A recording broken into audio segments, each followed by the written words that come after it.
Coach Malone, please raise your hand and come up for me for a second. How's everybody today? Good. You know, sometimes you wonder exactly what you get out of games like we just played, but the one thing I was really pleased with was, you know, our players went out there and played with the right competitive character, started the game fast, played hard in the game, tried to do something to continue to establish an identity as a team, regardless of you know, the resistance that we had. We tried to play to our standard, which was really, really good. There's things that we can obviously improve on both sides of the ball and special teams, and that's something that we will continually work to try, you know, to do. But you know, one of the things that's most concerning is when other players have opportunities to play, what's their, you know, level of performance. We didn't finish the game very well, missed a couple field goals, gave up 14 points with the second defense in the game, and, you know, executed, you know, not to the level and the standard that we'd like to see those guys play to. You know, they have opportunities to build their own resume in terms of playing winning football, and certainly would like to see everyone try to take advantage of that. So that's something that will be a learning experience for each one of those guys, and hopefully they'll get better because of it. You know, the only, you know, Jonah has a sprained ankle. He'd probably be, I think, the only guy that may not practice today, may be able to practice tomorrow, but for sure probably by Wednesday. So everybody else, I think, is okay. You know, some guys we don't always practice on Monday if they have issues, but we don't have any significant issues from that standpoint. You know, Fayetteville has always been a difficult place, you know, to play. We have a lot of respect for Arkansas. They actually played, you know, Chad Morris being a new coach there. You can see every week they're getting better and better, and certainly played their, you know, best game of the year last week against Texas A&M, and, you know, had opportunities to come back and at least tie the game. They could have finished, you know, with another score. So they have a lot of experience. They have a lot of returning starters. I think they've, you know, switched around quarterback personnel.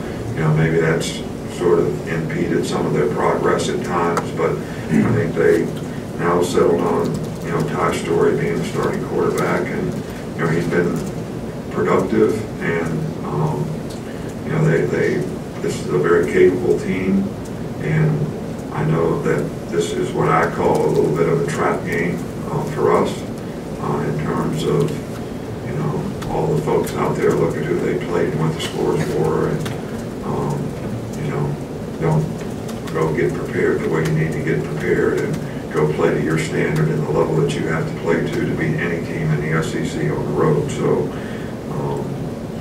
you know, these guys are playing, you know, really a lot better on defense as well. I mean, even the numbers and the scores are not indicative. They've given up a couple scores on special teams. So their defense is, you know, really improved, and I think playing really well. So this is a game that I think our players need to focus on what we need to do to make sure we're ready to play and do a good job of executing in the game. Hey, Coach, we'll start over here on the right with Charlie. Just where have you seen the most progress from Jedrick Wills through the first 5 games from last year? Well, he's a starter now. He's gotten a lot of experience. He's a physical, aggressive player. I think he's much more confident in knowing what to do, how to do it, why it's important to do it that way. So his mental errors have gone way down, and he's, you know, played very physical. And I think, you know, both of our tackles have played really well so far this year. Coach, we'll go in the middle here with Michael.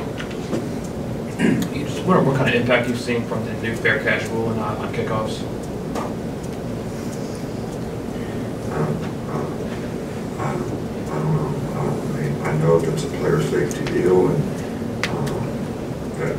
that's why we're doing it. You've heard me talk about it before. I don't think we've fair caught any yet, have we? And if they're 3 yards deep in the end zone, we don't bring them out.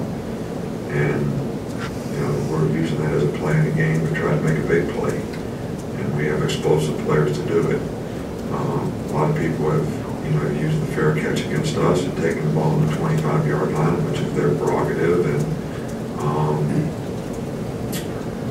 so it's a player safety issue, and hopefully it'll help the safety of the player. Okay, Coach, come back over here with Ben. In some of the recent years, you guys have kind of rotated inside linebackers in between regular and nickel. It seems like this year Mac and Dylan have been out there most of the time. What made you feel like those two guys could handle that? Well, I don't know if you're correct that we've always done that. There have been occasions when we've done that. When we had guys that we thought fit the roles. So we feel like those two guys fit the roles to play all the time, and we don't necessarily have another guy that we feel fits the role of being able to play, better in one circumstance or another. So that's why we've, played the guys that we're playing. Coach up front with Mark here. Just what do you remember about recruiting Quentin Williams, and did you imagine him being able to slide inside at his size? Quentin Williams. Yeah, Quentin is, we thought Quentin was a really good athlete in high school. He, only weighed maybe 260 pounds or whatever, but we really liked his quickness, his athletic ability, his ability to run. Those are really the kind of guys that we like to look for. Jonathan Allen was a little bit of an undersized guy when we recruited him, but when they get a little bigger and stronger, they're still athletic, they still have the quickness, and he's played very consistent for us all year long and been a very productive player for us. So he's developed, and he's a hard worker. He's got a great attitude. He's got good leadership qualities.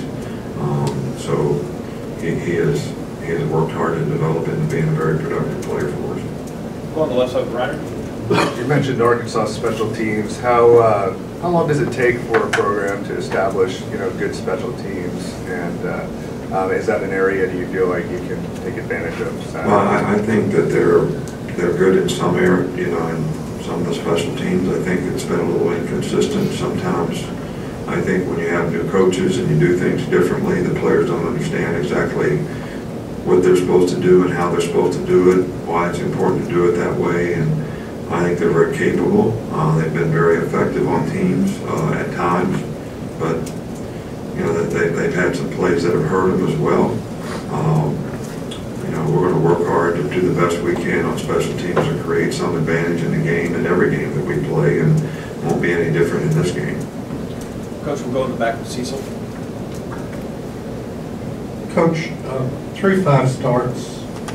Is there anything that Tua has done that's exceeded your expectations? His statistics are so remarkable. Is there anything in that surprises you at all?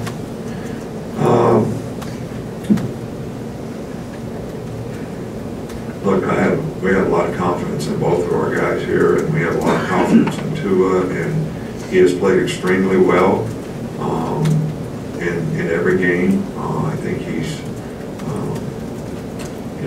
right on target most of the time, not only in where he delivers the ball, but who he delivers it to and why he should do it that way. I think the coaches have done a really good job of, helping him be able to understand exactly what the expectation is. And I think, he would be the first to tell you that all the players on offense, the protection has been, pretty good for him, and the receivers have done a good job of getting open. So the combination of those things is he's been very, very efficient and played very, very well. Now, I expect every player to play that way, but he's probably exceeded that to some degree in terms of his consistency, and hopefully we'll be able to do the things we need to do to help him continue to play with that kind of consistency. Two more. Coach, we'll go for Chris and then Tom. Is there an update on Terrell Lewis, and has the recovery process from that injury changed at all in the last few years? Well, Terrell's making really good progress in his rehab and what he's able to do, and I'm not a doctor, so it's a medical decision as to when he can start running, doing drills, when he can practice, when he can play, and You know, we have no established timetable for those things. It's strictly up to the medical staff in terms of the progress, the strength development, all those things that, you know, go into account as to say, you know, all right, what's the next step of this rehab? And it's a little different for every guy.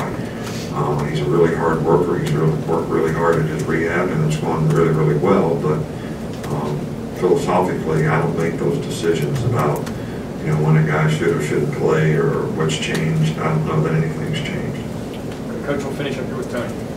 You stressed the importance of affecting the quarterback, maybe not without getting sacks. Is that something you've seen from Raekwon Davis, and how influential has he been to the pass rush? Well, I think, you know, our guys have done a reasonably good job up front in terms of affecting the quarterback. I think, you know, sometimes there wasn't a lot of opportunities. You know, we got a lot of formations, a lot of motions, a lot of variables in the last game that, you know, we didn't pressure a lot in the game. So, you know, that affects, you know, maybe how many sacks you get. But I think we did a pretty good job in the passing game.